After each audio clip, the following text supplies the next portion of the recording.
Jeżeli powiedziałabym Ci, że jedno urządzenie działa na kolana, biodra, szyję, kręgosłup i brzuch, pewnie trudno byłoby Ci w to uwierzyć. I słusznie, ale RAM Witberg Plus to cała modułowa rodzina urządzeń, która wykorzystuje wibroterapię, potwierdzoną naukowo i praktycznie metodę terapeutyczną. Serce to moduł bazowy, który steruje całym systemem. Możesz go użyć, kiedy bolą Cię plecy lub nogi. Kiedy dołączysz do niego moduły funkcyjne, takie jak moduł szyja, rozszerzysz działanie systemu. Zaprojektowana przez nas amplituda i częstotliwość wibracji pomogą Ci uporać się z bólem szyi.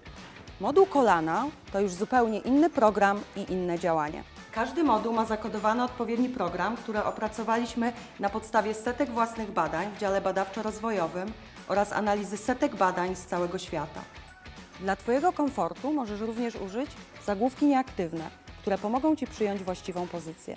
Jeżeli chcesz dowiedzieć się więcej o wibroterapii i naszym produkcie RAM Witberg Plus, odwiedź www.witberg.com lub www.vibroterapia.com. Albo po prostu przyjdź do nas. Jesteśmy w Polsce, w Nowym Sączu. To tutaj projektujemy, produkujemy i serwisujemy nasze urządzenia.